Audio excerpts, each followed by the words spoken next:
kupeleka no prisons kwa Joshua Kiplagat. Memwomba ruhusa Mheshimiwa Rais. Mheshimiwa Rais amekubali kwenda kukagua gwaride, akiwa ameandamana naye Commissioner General of Prisons na vile vile kamanda wa chuo hiki cha magereza. Hivi sasa Mheshimiwa Rais akiongozwa mbele kabisa na Markaz Sergeant Collins Munga na vile vile Sergeant Rono Chepkony. Hivi sasa Mheshimiwa Rais anakagua gwaride. Karibu Mheshimiwa Rais.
Hivi sasa Mheshimiwa Rais Amiri Jeshi Mkuu wa Majeshi ya Ulinzi anakagua gwaride. Umuhimu wa kukagua gwaride kuhakikisha kwamba kila askari ako tayari kwa kazi ambayo iko mbele yake. Karibuni wageni wetu, karibu Mheshimiwa Rais.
Basi naomba kwa unyenyekevu tusimameni wote wakati Mheshimiwa Rais anaporudi katika jukwaa hili kuu.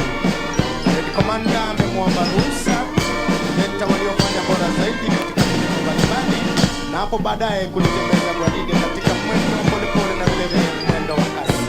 Karibu Mheshimiwa Rais.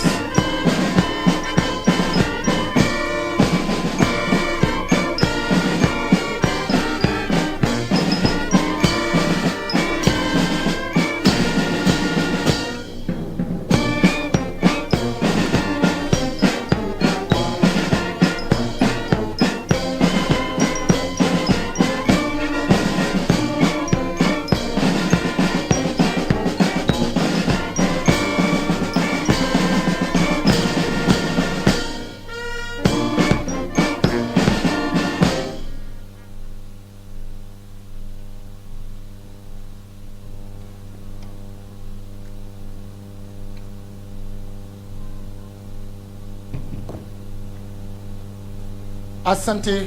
Kwa unyenyekevu naomba tuketini tafadhali. Mheshimiwa Rais, hivi sasa ni wakati wa kuleta waliofanya bora zaidi katika vitengo mbalimbali.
Your Excellency, before you are recruit constables who emerged most outstanding in various disciplines. Your Excellency, I will request you to present to them their awards. Best Shot, Female Recruit Constable Service number 57224, Mary Kanze Juma.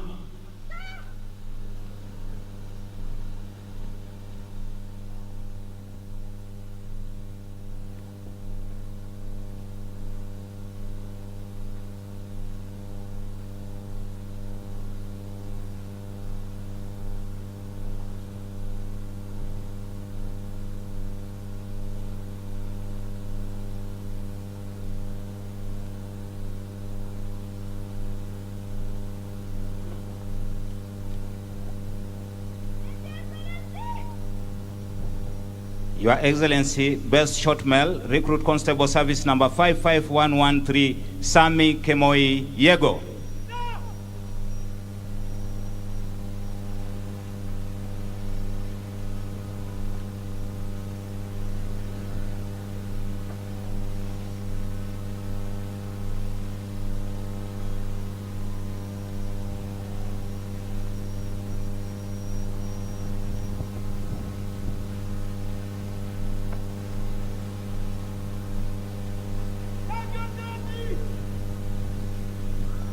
Your Excellency, Best in Academics, Recruit Constable Service number 58016, Chepkurui Masi.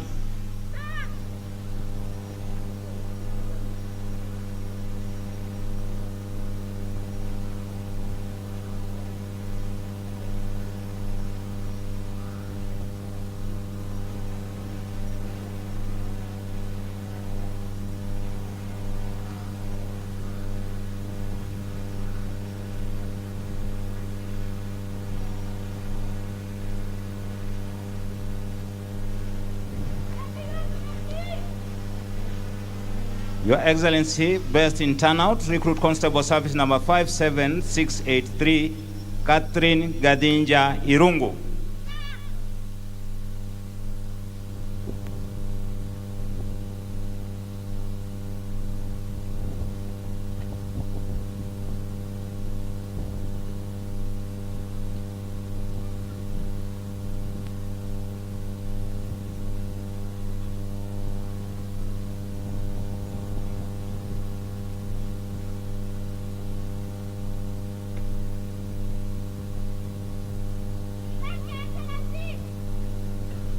Your Excellency, best in drills, Recruit Constable Service number 57142, Alvin Barasa.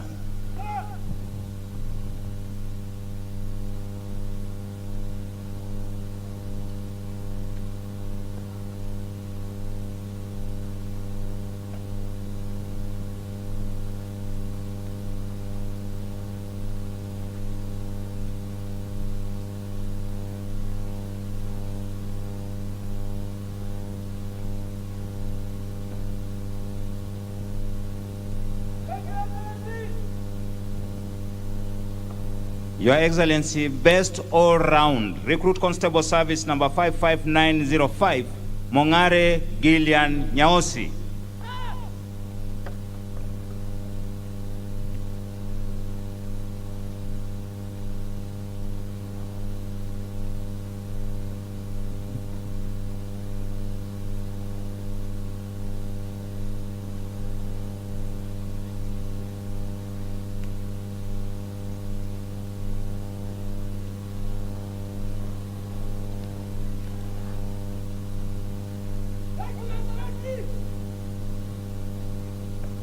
Thank you, Your Excellency, for accepting to present awards to the outstanding recruits. Basi, kwa ruhusa ya Mheshimiwa Rais, tunawasihi tena muketi.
Mheshimiwa Rais, Red Commander alikuomba ruhusa kuleta waliofanya bora zaidi katika vitengo mbalimbali na hapo baadaye kulitembeza gwaride katika mwendo wa polepole, mwendo wa kinyonga kwa lugha ya Kimombo, slow march, hapo baadaye mwendo wa kasi, na hivi sasa amepeana amri na gwaride liko mbioni kujiandaa kuja kupeana heshima kwako Mheshimiwa Rais.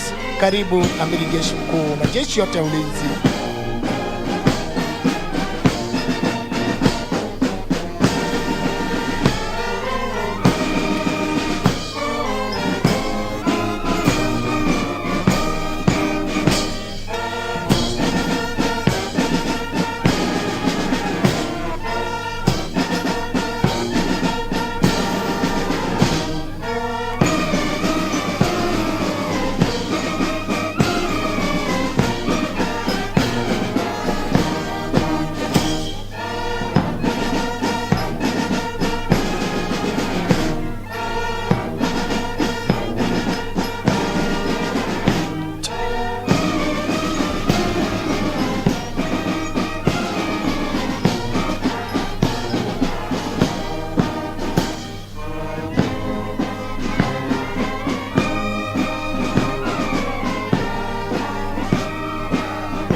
let's all be upstanding as His Excellency receives acknowledgements from various platoons.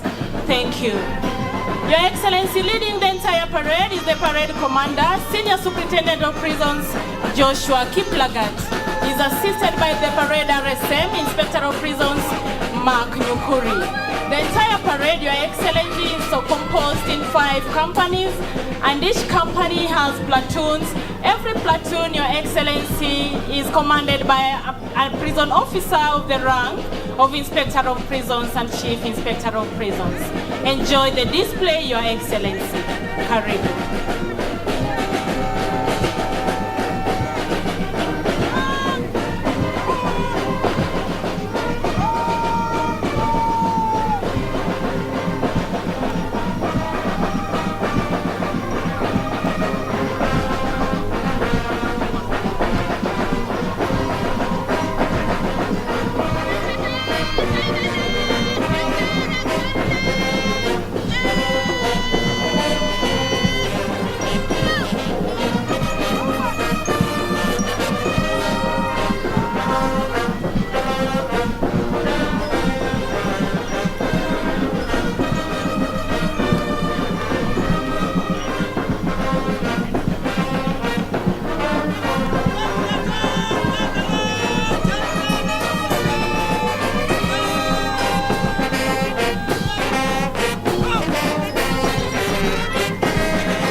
a world-class kind of parade display only found in Kenya Prison Service here at the Prison Staff Training College. Welcome, Your Excellency, and enjoy the display. Thank you.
Mheshimiwa Rais kikundi cha 20 naongozwa naye Chief Inspector of Prisons Elizabeth Wajanga. Mwalimu wa kikundi Mheshimiwa Rais ni Sergeant James Masese.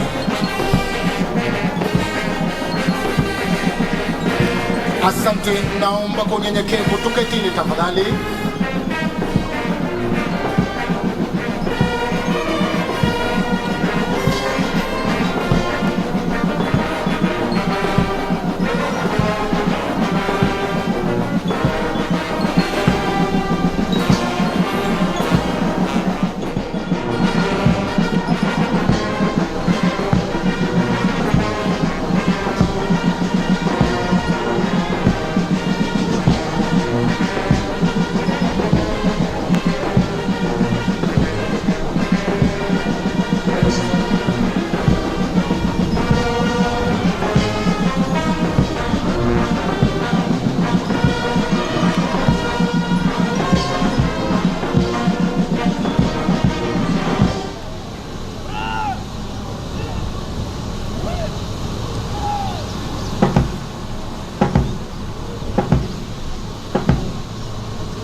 Rais mwendo mgeuka kutoka kwa mwendo polepole.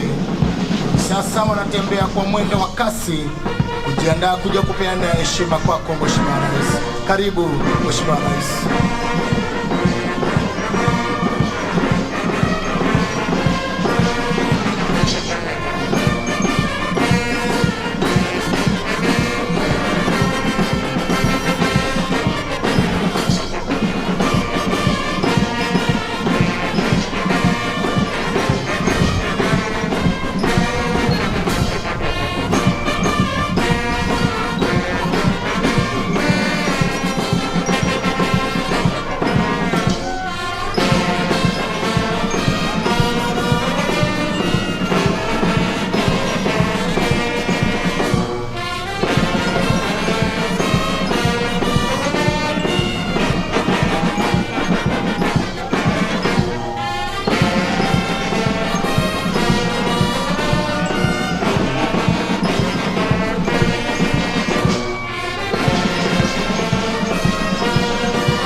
Let's all be upstanding as His Excellency receives acknowledgements from various platoons.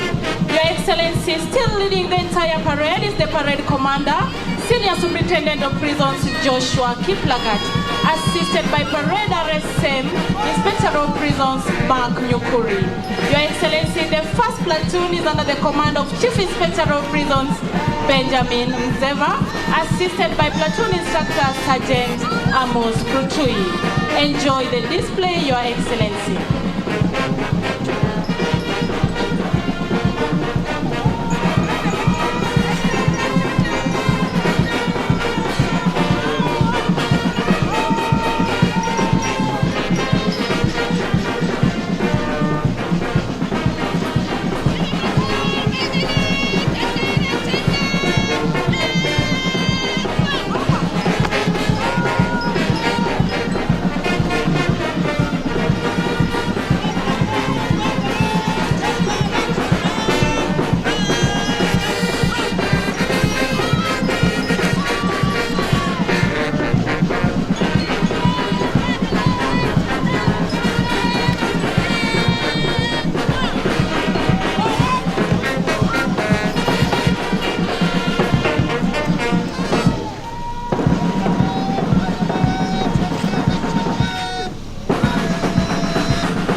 tuketini tafadhali.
Your Excellency, once again, the Parade Commander, Senior Superintendent of Prisons, taking his distinguished position to give the next command.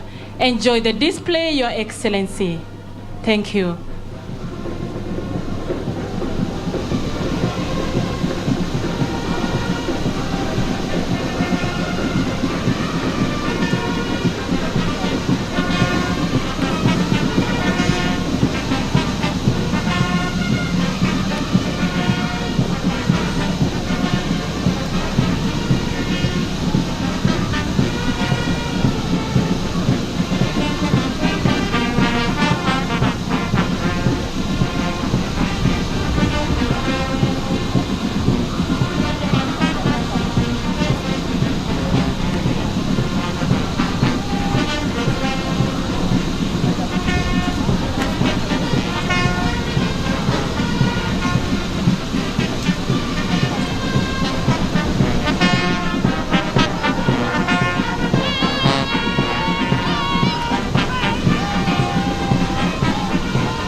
Mheshimiwa Rais, hivi sasa ni maandalizi ya kuweza kualisha kiapo.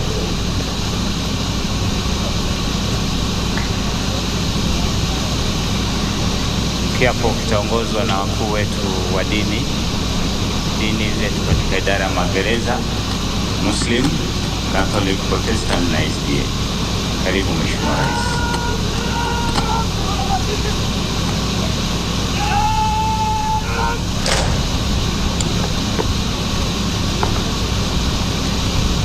Kiapo cha utiifu. Mimi natoa ahadi kwa moyo wangu wote, naapa ya kwamba nitafanya kazi kwa bidii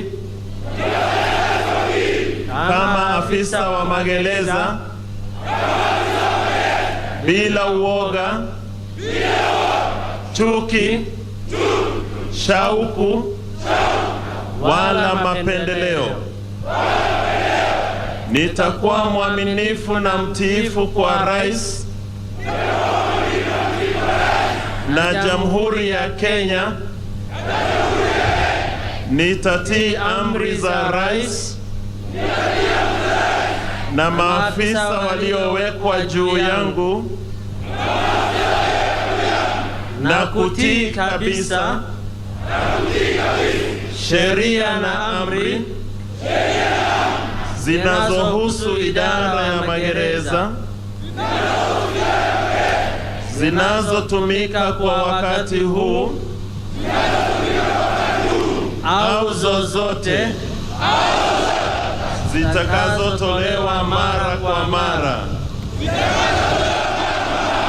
Ewe Mwenyezi Mungu unisaidie.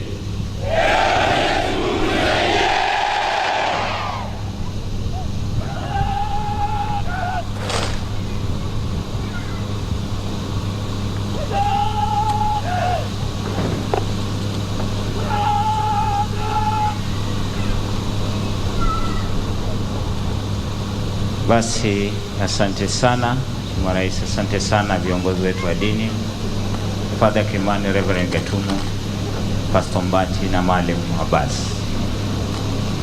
Basi Mheshimiwa Rais, ni mwisho wa kula kiapo na ni wakati wa hotuba. Mheshimiwa Rais, bila kupoteza wakati, Mheshimiwa Rais, naomba nimkaribishe kamanda wa chuo hiki, Assistant Commissioner General of Prisons, Mr. Angus Masoro, ili atuongoze katika awamu ambayo iko mbele yetu. Karibu sana. Asante Mheshimiwa Rais.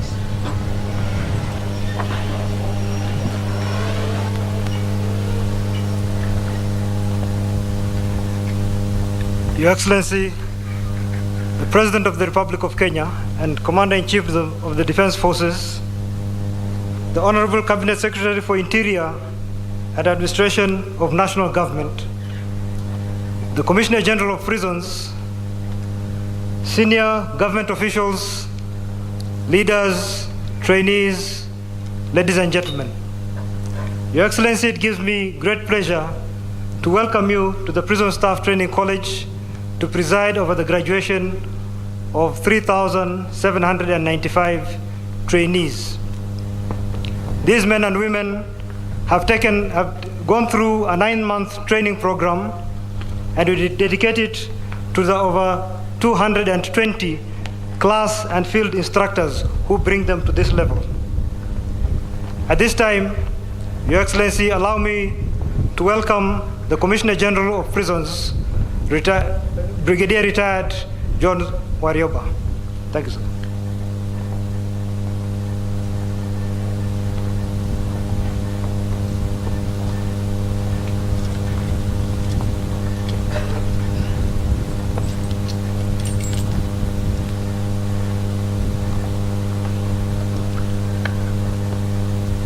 Your Excellency, the President of the Republic and the Commander-in-Chief of the Defense Forces,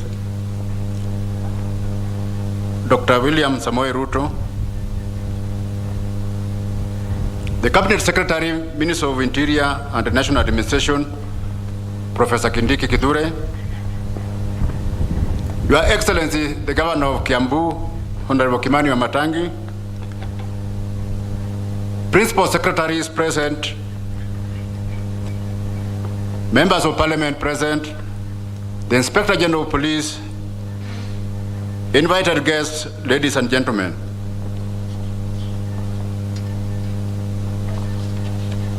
Your Excellency, we are indeed honored to welcome you to this auspicious occasion to preside over this passing out parade for 3,795 recruit trainees, comprised of 2,613 male and 1,182 female. We are truly grateful that you found time out of your busy schedule to grace this occasion. Sir, allow me to appreciate the support the service continues to receive from the government in our quest to deliver on our mandate of rehabilitating and reforming offenders, to prepare them for reintegration back to the society once they complete their sentences. We are confident that through our Cabinet Secretary, you will address the challenges that we face which could interfere with the discharge of our mandate. I want to assure you, sir, of our relentless commitment to serving the people of Kenya. With these few remarks, may I now invite the Cabinet Secretary, the Minister of Interior and National Administration, Honorable Kithure Kindiki, to guide the rest of the program. Yes, sir.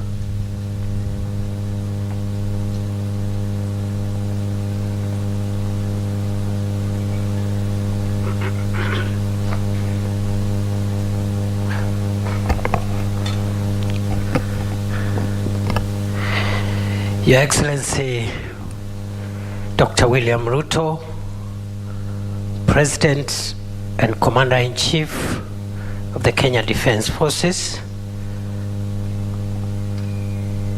all distinguished guests and senior officials of government present, ladies and gentlemen, Your Excellency, I take this opportunity to thank you for finding time to come and preside over this passing out parade of our prison officers.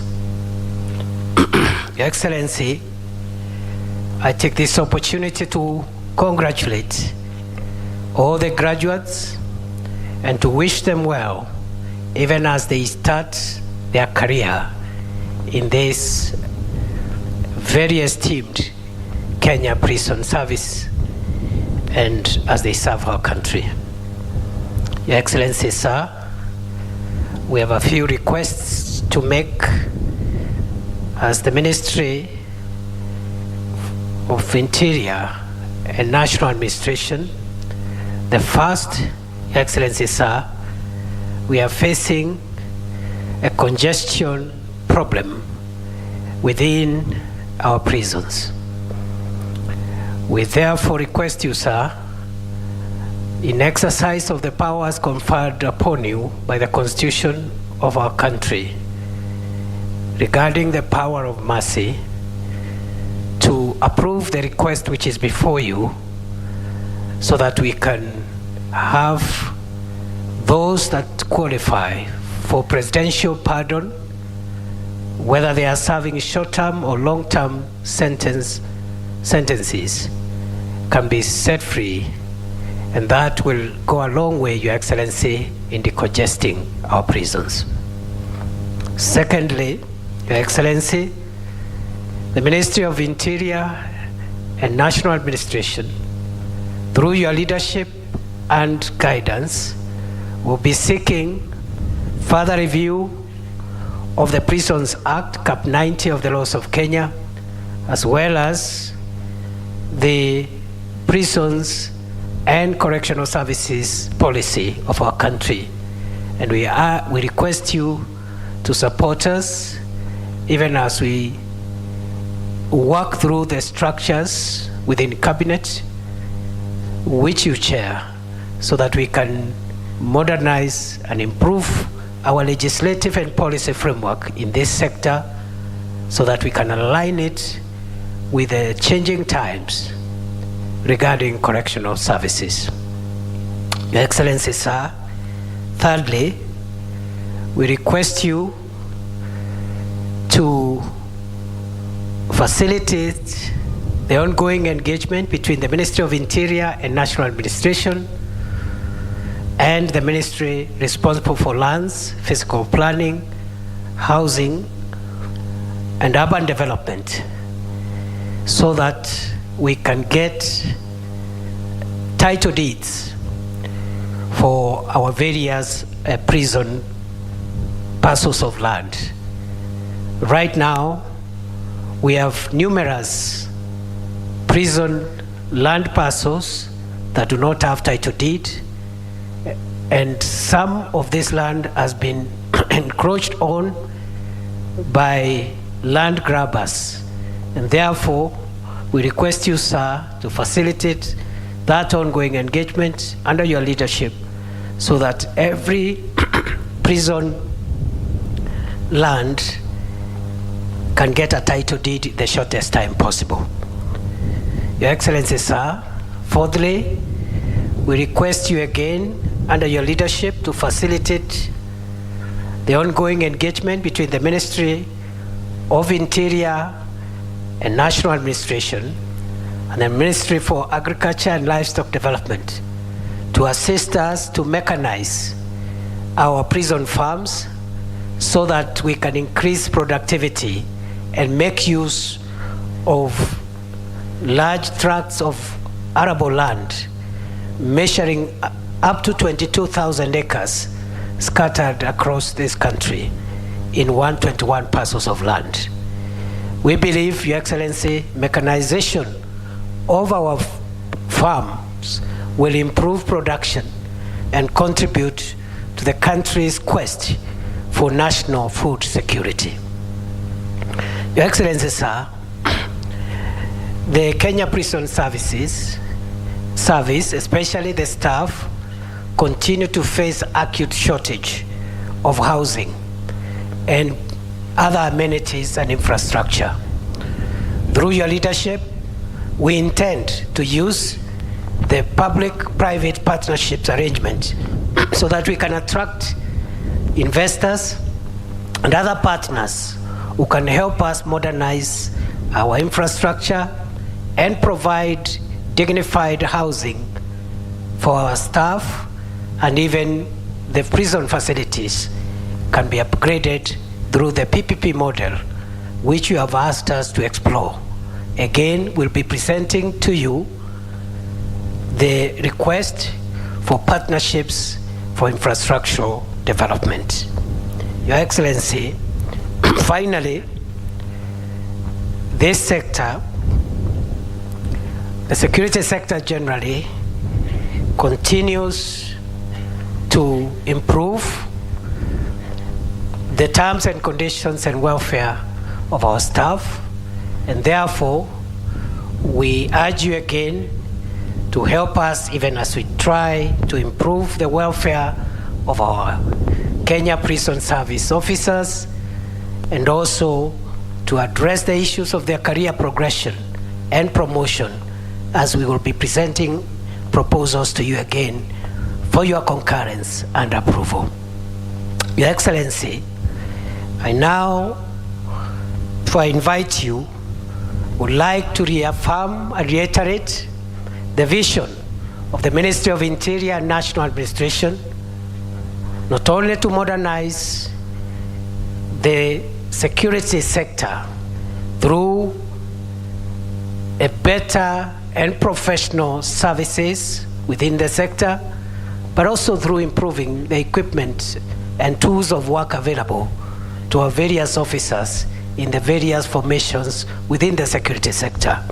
In this regard, Your Excellency, the vision of the Ministry of Interior and National Administration is to facilitate and oversee the transformation of the Kenya Prison Service into a service that it is supposed to be, to serve the people, and also specifically to take care of those members of our society who find themselves in correctional facilities as a result of breaking the law.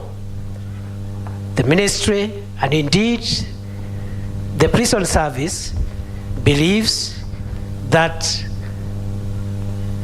other than condemning and humiliating those of us who have found themselves to be on the wrong side of the law and who have been convicted by our courts, rehabilitation and their restoration to society is the overall objective.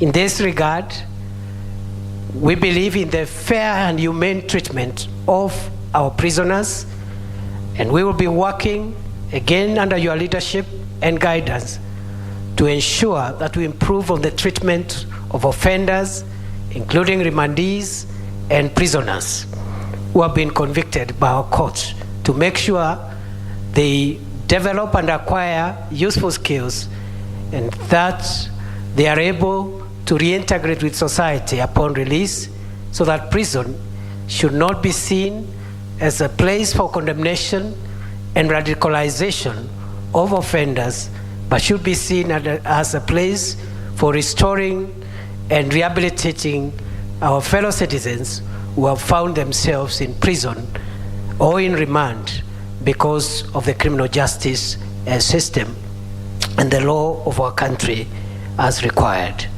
With those many remarks, Your Excellency, I want now to request those who are seated to be upstanding as I invite His Excellency William Ruto, President and Commander-in-Chief of the Kenya Defense Forces, to address the graduates and all the guests. Welcome, Your Excellency, sir.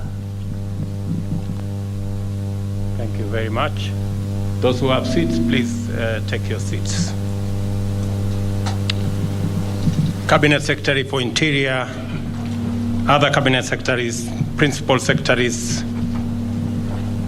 other members of the disciplined forces present, the Inspector General of Police, the Commissioner General of Prisons, distinguished guests, ladies and gentlemen, I am honored to preside over this pass-out parade for the Kenya Prisons recruit trainees. It is encouraging to observe that 3,795 graduates have benefited from rigorous training and professional education. This training goes beyond imparting security-related skills that are mandatory for disciplined service to acquiring competencies for discharge of your mandate according to the standards set by the Constitution and international best practice. It is important to note that the Kenya Prison Service has undergone evolutionary transformation from the punitive model of early years. We now have a new paradigm that forms an extension of restorative justice and aims at rehabilitating offenders. As a correctional institution, the focus is now on enabling convicts have a meaningful second chance by imparting or enhancing their abilities to take up their role as positively impactful members of society soon after reintegration. I therefore expect that the trainees graduating today are well equipped to perform their duties under the law, constitutionally aligned correctional model, while remaining vigilant to emerging security challenges. Foremost among these is the reality that our prison facilities now confront the threats arising from radicalization and extremism crimes. The challenge is to keep dangerous elements from harming society, prevent them from radicalizing and recruiting other members and other inmates, and rehabilitate them successfully. This calls for the highest caliber of professional capacity in the entire correctional service community. It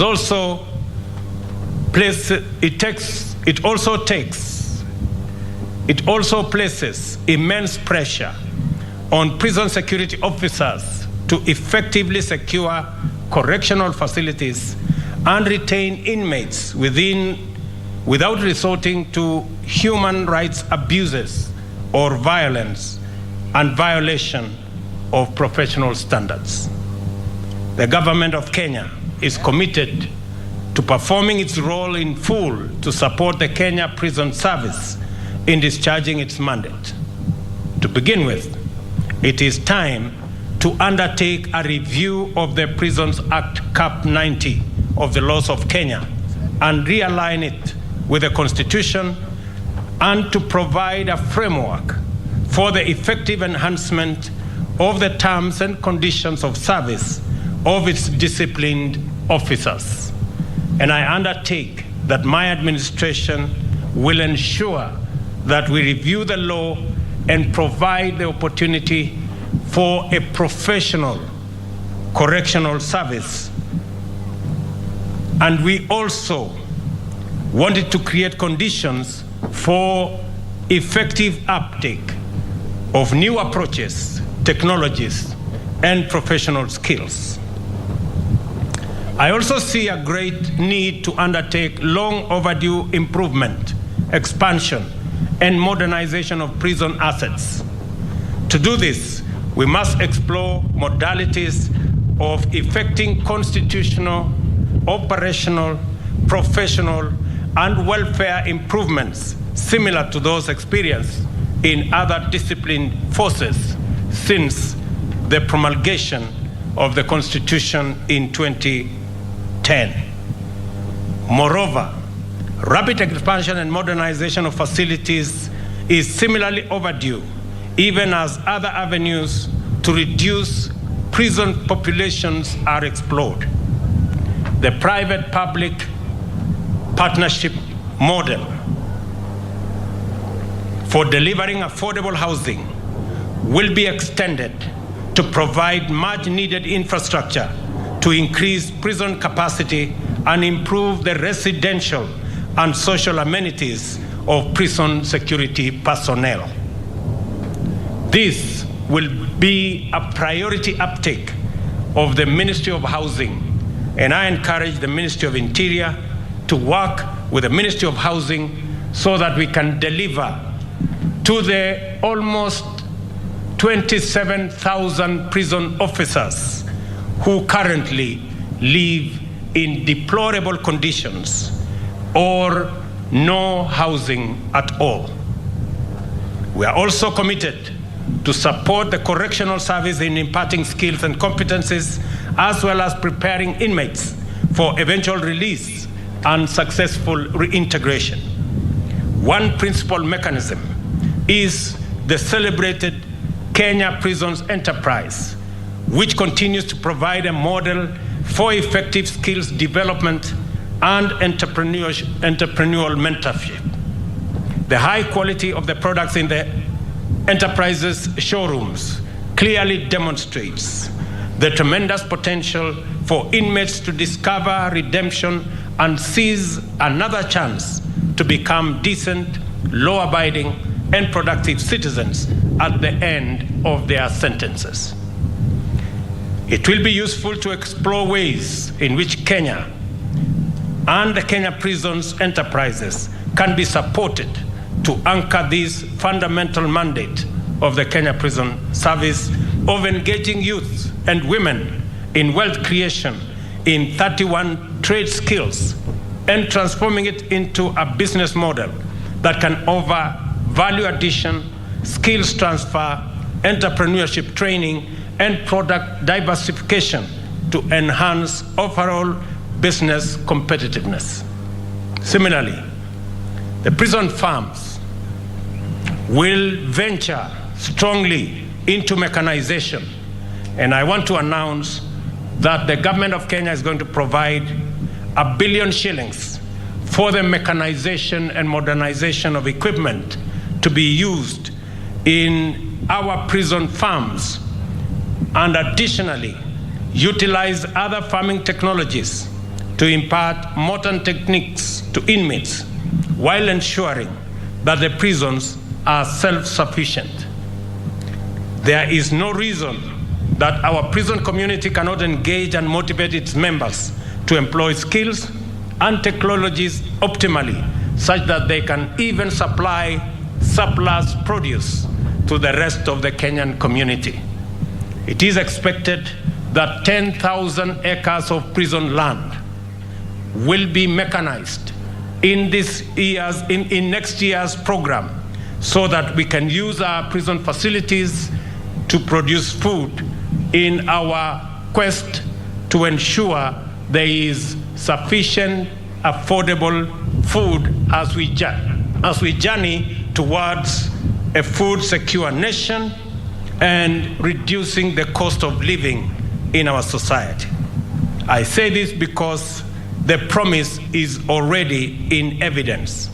I commend the prison service for donating 36 tons of maize and cash, Kenya shillings 500,000, from Magereza Sacco, made to Kenyans who are threatened with starvation.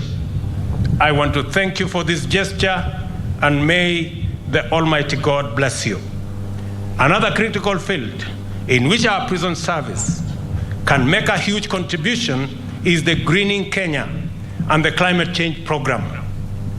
To meet our target of growing 5 billion trees in the next 5 years, the Kenya prisons has a special place and capacity to provide seedlings. The government of Kenya, through the Ministry of Environment and Forestry, is going to facilitate our prison facilities to be able to produce additional seedlings to cover the deficit that currently exists on the number of trees that are seedlings that are available for this program. I am encouraged to note that you already have 1.2 million seedlings, including 30,000 fruit trees. This demonstration of initiative also points to the positive direction of possibilities when Kenya Prison Service is properly engaged. I also commend the service for implementing the prison child care policy. We will support the enhancement of the policy to make it robust enough in recognizing the fact that the children involved are innocent and free.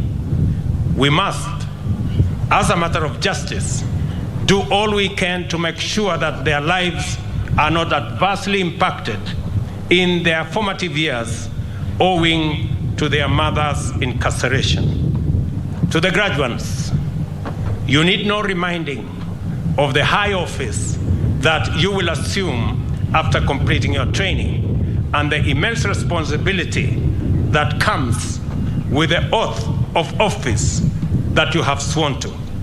It shall be your duty always to serve with dedication and integrity in accordance with the oath that you have taken today. You will be called upon at all times to exercise utmost professionalism and to demonstrate strong awareness of national interest. You must therefore be humane, yet uncompromising, compassionate, but firm. I want you to remember that duty will come first, and that the oath you take today will bind you always. On this note, ladies and gentlemen, I want to confirm that the Ministry of Lands will, with dispatch and expediency, work with Kenya Prisons and the Ministry of Interior to secure all pieces of land and to ensure that they are surveyed and titles issued to secure them, so that we can use these facilities for the good of our correctional services and for the good of our country. On this note, ladies and gentlemen, I congratulate these graduates. Congratulations to all of you for this fine achievement, and I wish you success in your future undertakings. And I want to confirm to you that it is our plan to ensure that we enhance the professional capacities, ensure that there is continuous career progression, ensure that the terms of service of all our prison officers, like all our disciplined forces, are taken care of, and ensure that new technologies and new capacities are built to make sure that all that serve in our correctional service have the professional capacity and the wherewithal and the infrastructure to deliver on the correctional services for our country. Thank you very much. God bless you, and God bless our great country, Kenya. Asanteni sana.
Mheshimiwa Rais, Parade Commander amekuomba ruhusa kuliondoa gwaride hili katika uga huu. Baada ya kula kiapo, hivi sasa hawa ni maafisa kamili wa idara ya magereza. Mheshimiwa Rais wakiwa wanatembea kwa mwendo wa kasi, tayari kabisa kuja kupiga kwa heri na kwenda kuanza kazi katika station mbalimbali mahala popote watakapotumwa kuitumikia nchi yetu. Karibu Mheshimiwa Rais.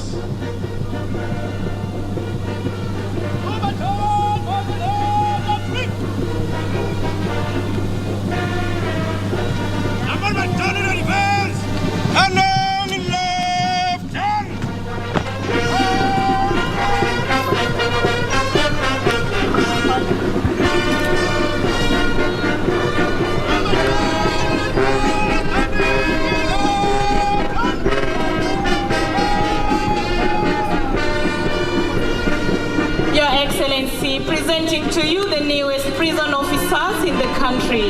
Your Excellency, these officers have taken the oath here before you and they have sworn to serve this great nation under your leadership in the State Department for Correctional Service in various penal institutions, Your Excellency. They have sworn to serve this nation without fear or favor according to the law, Your Excellency. From the officer already in the service, we say welcome aboard officers. Karibuni sana Kenya Prison Service.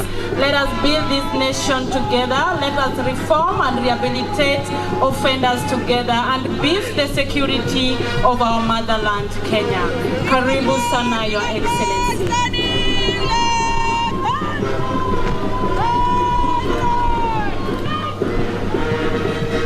Naomba tusimame, naomba kwa unyenyekevu. Mheshimiwa Rais mbele kabisa kuongoza gwaride ni parade commander mwenyewe, Senior Superintendent of Prisons Bwana Joshua Kiplagat akifuatwa kwa karibu na parade RSM Bwana Mark Nyukuri.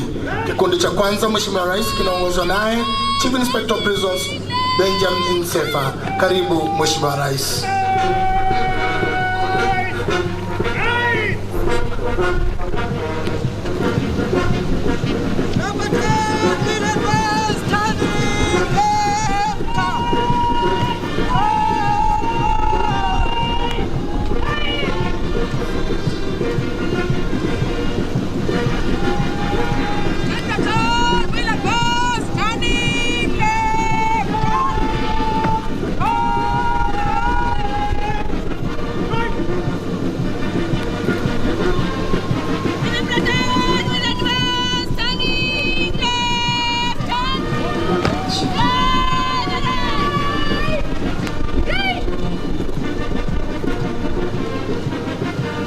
Your Excellency, these trainees have been empowered with the right skills and knowledge which are very relevant to the prison's work, Your Excellency.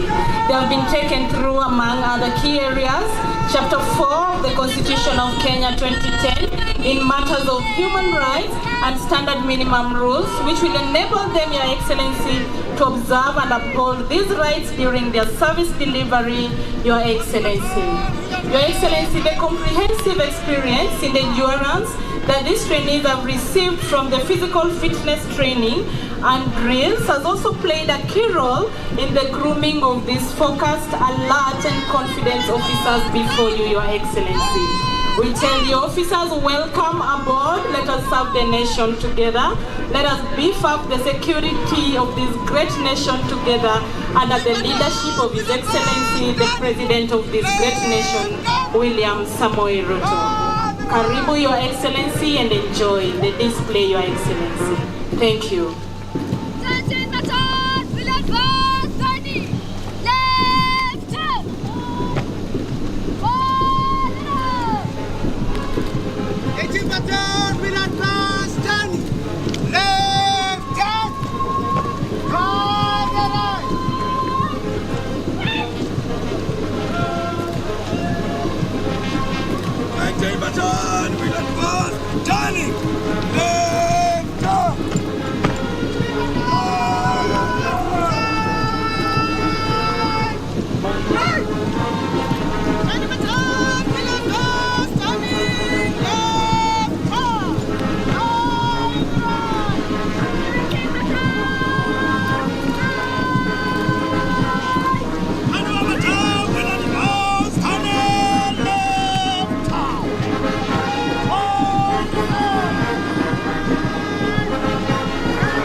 Asante, naomba tuketini kwa unyenyekevu tafadhali.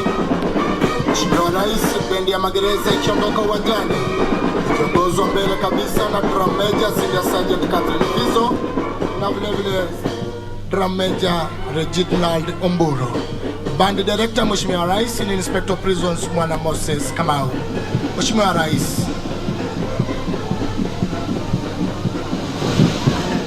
bandi inapoondoka, Mheshimiwa Rais, tutaingia kwa burudani fupi kutoka kwa parade ndogo anakuata na kunyamaa, silent drill. Mheshimiwa Rais,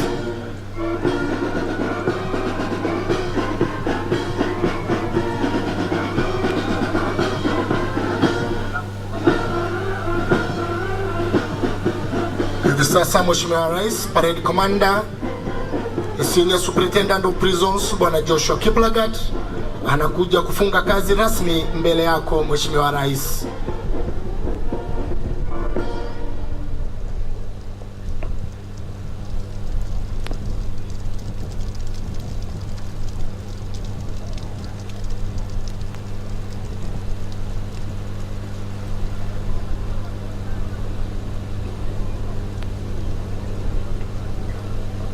Asante sana, naomba tumshangilie kwa makofi jameni. Asanteni sana. Mheshimiwa Rais anaingia hivi sasa ni kamanda wa onyesho la kuata na kunyamaa ambaye ni Inspector of Prisons Bwana Charles Kibet. Mheshimiwa Rais, onyesho la kuata na kunyamaa, amri ni moja peke yake na vitendo vingine vinafuata. Karibu Mheshimiwa Rais.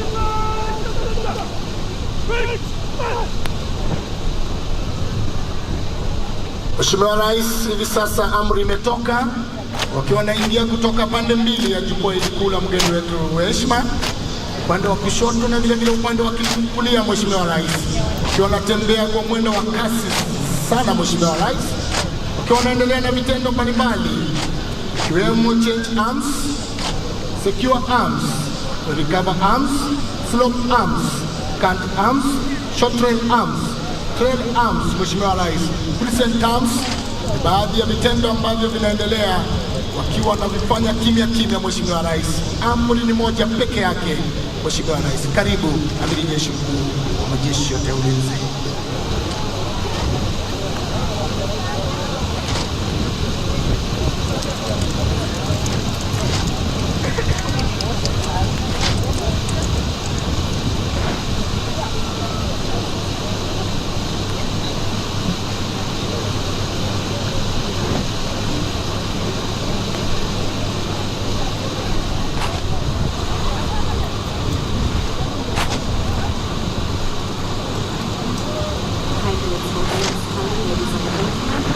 Your Excellency and the entire team coming to show their respect to you and appreciating you, Your Excellency, for finding time out of your busy schedule and gracing this great occasion today. Enjoy the display, Your Excellency. Thank you.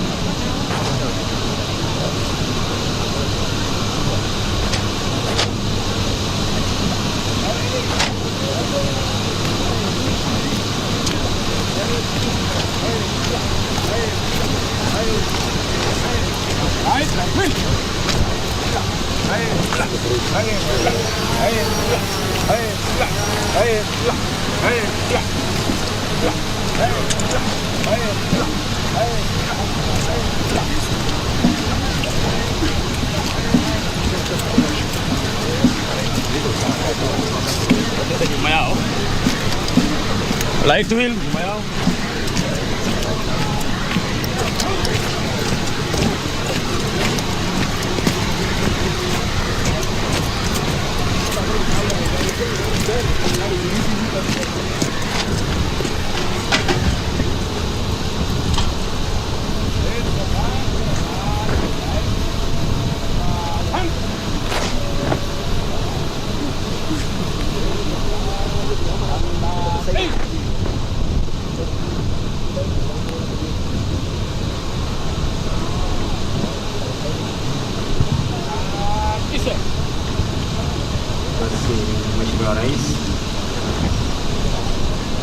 gwaridi hili la kufuata na kunyamaa, yani silent drill, mara nyingi hudhihirisha nidhamu ya maafisa wa magereza. Tunasema soldier discipline is founded on drills. Hivyo basi, Mheshimiwa Rais, ukiangalia zile kwata wanazofanya na ushirikiano wanaofanya kwa kuonana ama bila kuonana, inaonyesha kwamba wameweza kushika masomo ambayo walifunzwa katika chuo hiki. Mheshimiwa Rais, ukiangalia vitendo pamoja, mtu anaweza fikiri walizaliwa na baba mmoja na mama mmoja, lakini la hasa, Mheshimiwa Rais, wametoka katika kila pembe. Kitendo kama hiki, Mheshimiwa Rais, kinafanywa na vijana ambao hawana hatari yoyote ya dawa ya kulevya. Damu yao ni safi.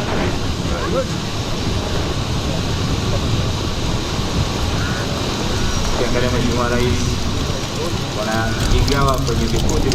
Hivyo ndio ile idara ya magereza iko, ni kwamba kazi yetu ili kuitimiza 24 hours, yani masaa 24, lazima tugawane kwenye vikundi ambao tunaita system.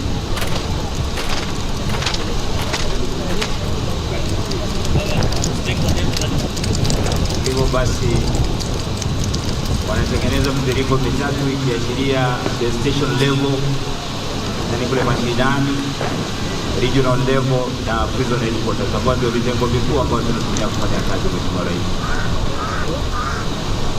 Mheshimiwa Rais, tulipoanza kujenga gwaridi hili mwezi wa 6,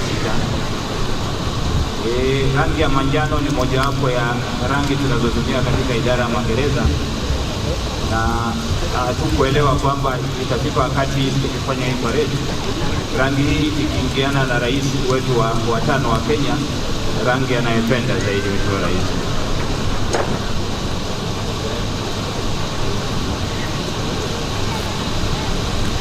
Mheshimiwa Rais, mara kwa mara tunatahadharisha watu pia. Ukiona vile maafisa wananyanyua mguu, usijaribu nyumbani. Na ukitaka kujaribu kidogo, inakulazimu uwe na kadi ya National Hospital Insurance Fund, manake huenda baada ya kujaribu ukawa unahitaji matibabu.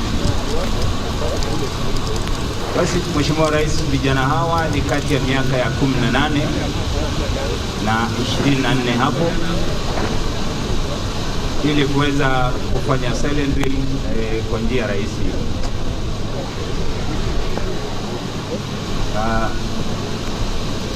Kwa maelezo zaidi, Mheshimiwa Rais, wenzangu hapa wako tayari kumiminia mambo tofauti yanaambatana na hii gwaridi ya kukwata na kunyamaa, ama gwaridi barafu, kwa Kiingereza silent drill.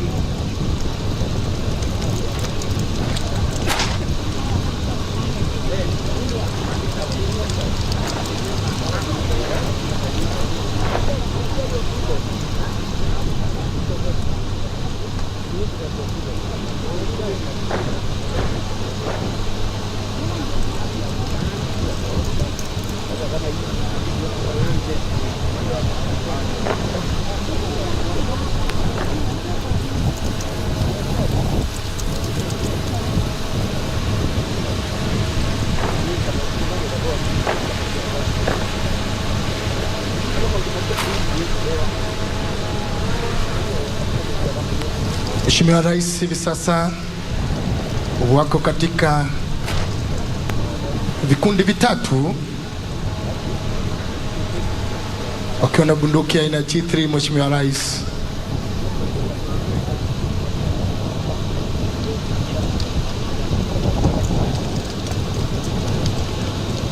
kila mmoja anakumbuka mahali ametoka.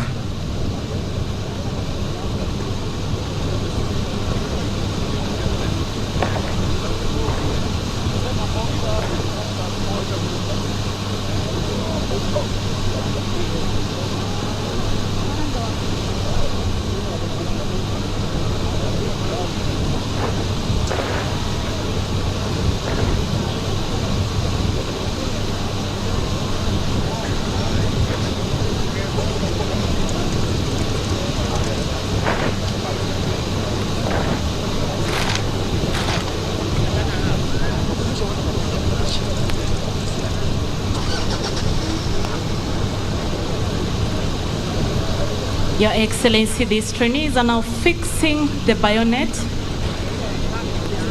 a weapon that we always use on a short range. Your Excellency, even as we deliver our services to our beloved citizens and to our clients who are the inmates, Your Excellency, sometimes in enforcing security, we are forced sometimes to use the soft skills and sometimes we use the hard skills.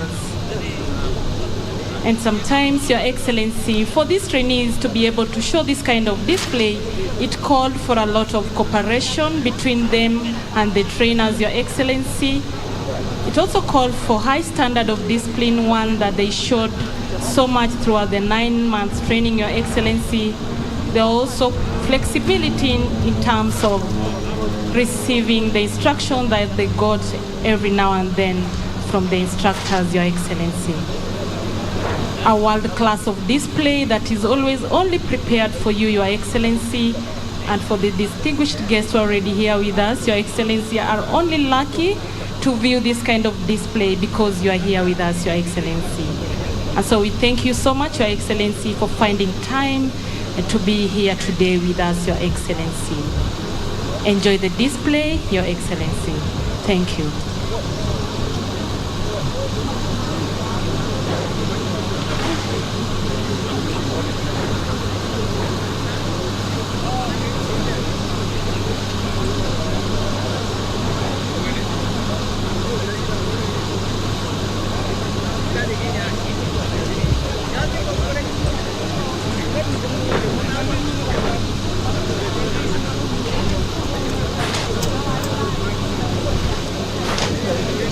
Basi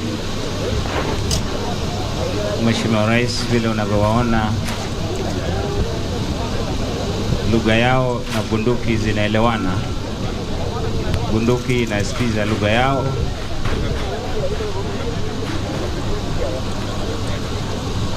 Naam. Mheshimiwa Rais, kumbuka walipoingia katika chuo hiki mwezi Februari, kubeba hii bunduki aina ya G3 kwao ilikuwa ni kazi ngumu sana.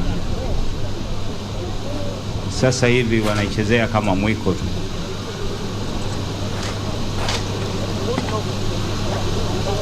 Vile wanavyomiliki bunduki hapo, Mheshimiwa Rais, katika drill, hata matumizi ni hivyo hivyo.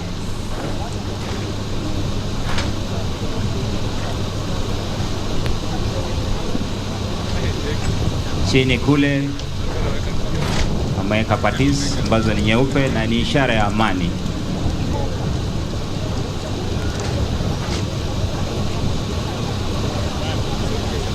Mheshimiwa Rais na wageni walikwa,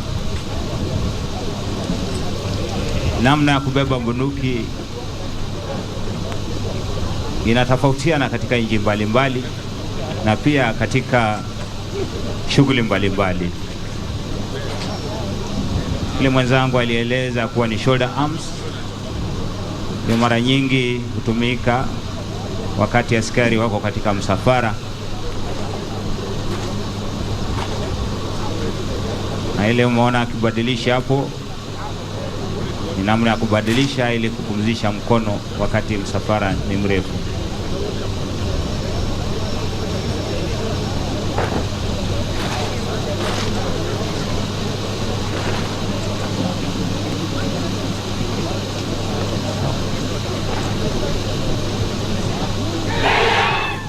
Kenyans, let us pull together through economic revival plan in A, affordable housing. A, agriculture. C, climate Change.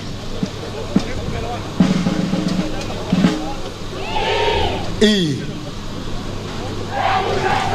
Education.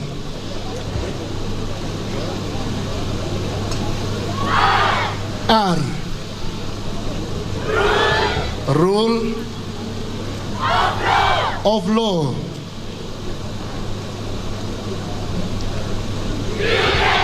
New Kenya.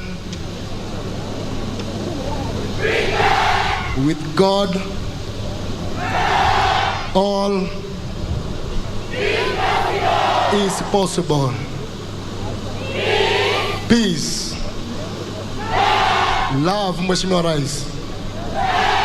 And unity. Tuwapige makofi jamani, tuwashangilie kwa makofi.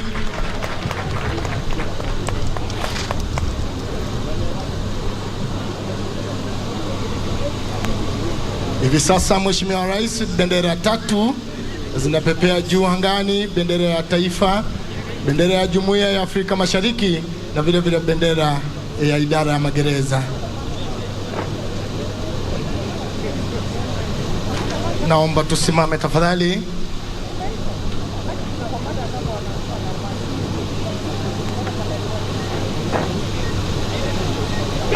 Kenya prisons service. Wanatoka hapa PSTC. Tuwapige makofi jamani, tuwashangilie kwa makofi wanapoondoka Mheshimiwa Rais. Asante, naomba tuketini tafadhali Mheshimiwa Rais. Mheshimiwa Rais, burudani fupi kutoka kwa bendi yetu ya magereza. Bendi mkiwa tayari, karibu Mheshimiwa Rais.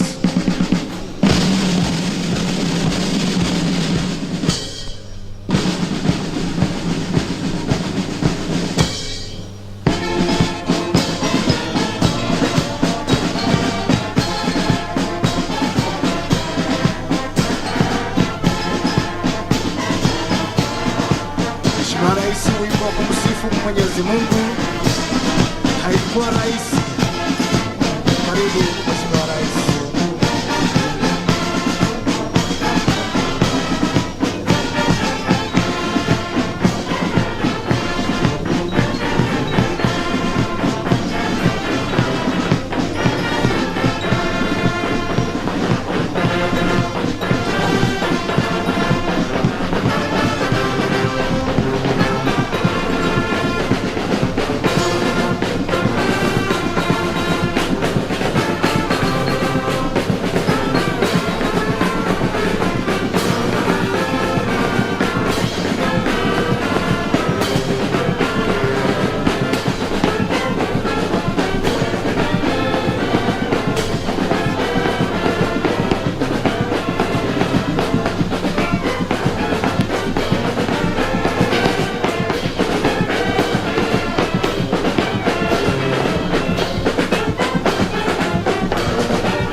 Mwenyezi Mungu, nimeuona mkono wake.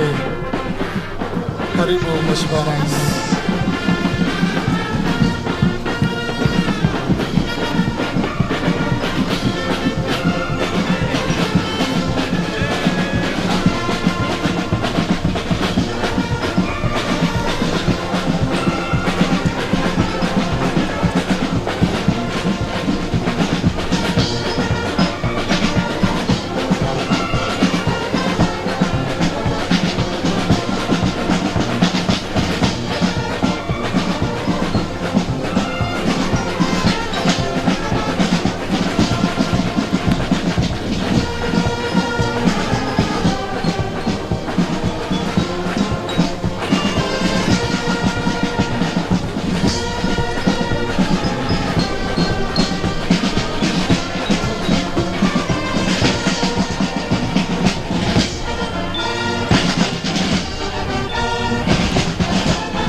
Mheshimiwa Rais, hivi sasa bendi ya magereza, bendi mashuhuri wanafunga kazi. Wakiwa wanaondoka uwanjani, Mheshimiwa Rais. Ni fahari yetu kukufahamisha Mheshimiwa Rais, bendi ya magereza inapokutana na bendi zingine katika maonyesho ya kilimo au kufanya mashindano kati ya bendi 11, Mheshimiwa Rais, bendi ya magereza ilikuwa nambari 2 mwaka huu katika maonyesho ya kilimo kule Nairobi na vile vile Mombasa. Mheshimiwa Rais. Mheshimiwa Rais, bendi ya magereza makao yake ni hapa hapa chuoni chini ya uongozi wake Commissioner General of Prisons na kamanda wa chuo hiki. Director wa bendi yetu ya magereza Mheshimiwa Rais ni Inspector of Prisons Bwana Moses Kamau. Asante, naomba tuketi tafadhali kwa unyenyekevu Mheshimiwa Rais.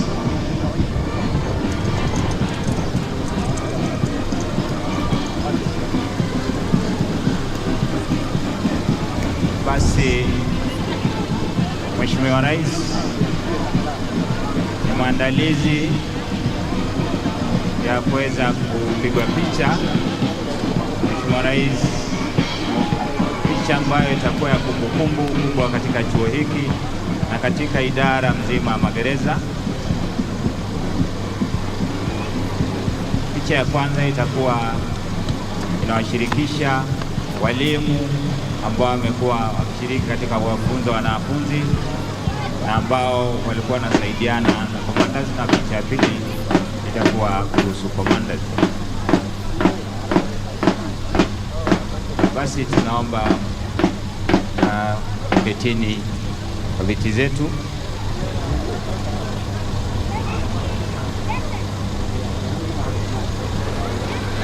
Basi kabla Mheshimiwa Rais hajateremka, ningependa kuwaita wafuatao kwa mwaliko wake Rais waweze kupigwa picha pamoja. Naomba komanda wa chuo hiki, the college commandant, tafadhali aanze kuelekea mahali pa picha kwa mwaliko wa mgeni wetu heshima. Namuomba Director General NYS apate kuteremka. Mheshimiwa Rais, naomba Commissioner General of Prisons,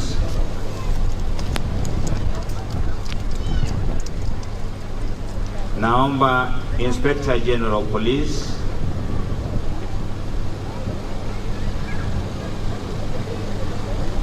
Naomba Deputy Head of Public Service, tafadhali. Naomba His Excellency Governor Kiambu County. Naomba the current Principal Secretary, State Department of Corrections. Alafu Mheshimiwa Rais, naomba the Cabinet Secretary, Minister of Interior and Administration of National Government.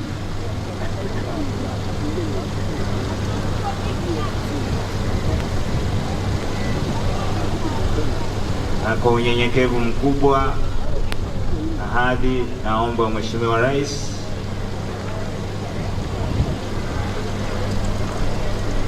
kubali kuteremka kuweza kupigwa picha na maafisa wa magereza.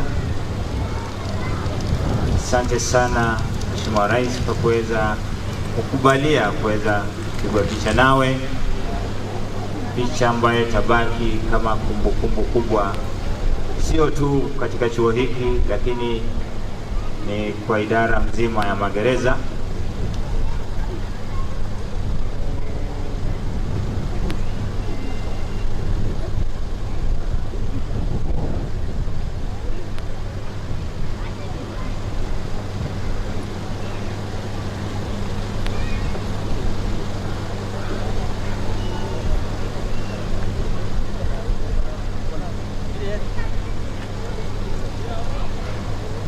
Asante sana Mheshimiwa Rais. Excellency, hiyo ni picha ya kwanza. Picha ya pili wataingia the platoon commanders. Basi lazima watoke kwa utaratibu kabisa, hawagesi wanabaki wamekaa.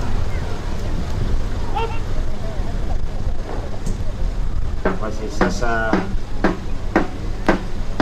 wanaoingia ni platoon commanders. Platoon commanders ni wale walikuwa wanaongoza vikundi mbalimbali, ikiwa ni maafisa wa cheo cha inspector na chief inspector, pamoja na parade adjutant ambaye ni superintendent of prisons, na hali kadhalika the parade commander ambaye ni senior superintendent of prisons. Hali kadhalika kuna parade RSM ambaye alikuwa anashughulika na kulainisha gwaridi hili mzima. Mheshimiwa Rais,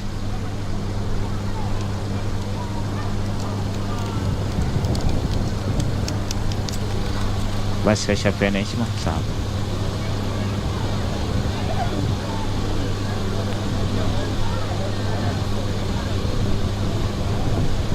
Asante sana Mheshimiwa Rais. Your Excellency, we are through with the photos. We thank you so much for agreeing to have a photo with the officers here. When you leave,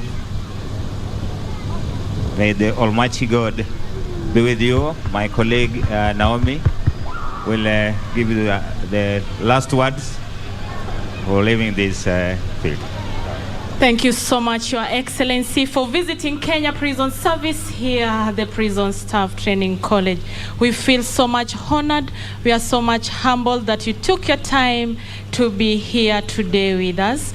We request you, Your Excellency, that in the subsequent events, you still find time and be here with us. Our distinguished guests, those of us with the red, the blue, and the green cards, please, let's proceed to our mess for a luncheon that has been prepared by the Commissioner General of Prisons, Brigadier Retired John K. Warioba, for His Excellency and all the distinguished guests. For those of us who made this day a success, we say thank you so much. The team of the MCs, the team of the media team, all officers who worked tirelessly to see the success of the day. We really appreciate you. From the announcements desk led by Superintendent of Prisons, Justice Akanyinya, myself, Inspector of Prisons Naomi Otieno, and Sergeant Bernard Atika, We thank you so much for your presence, and for subsequent events we still invite you and welcome you to Kenya Prison Service. Asanteni sana, and our DJ kindly chini kwa chini tu as we end the day. Asanteni. Basi asante sana mwenzangu Inspector Prisons Madam Naomi.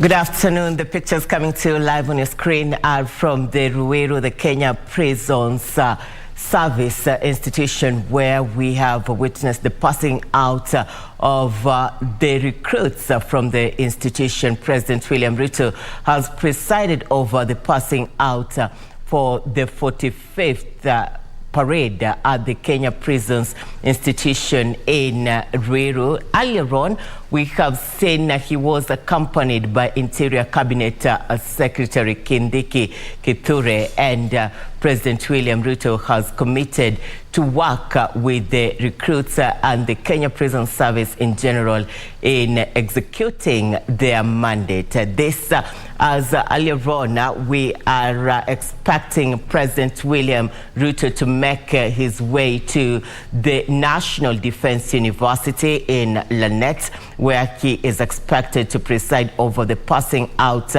parade of the Kenya Defense Forces cadets. This is an event that is expected to take place this afternoon.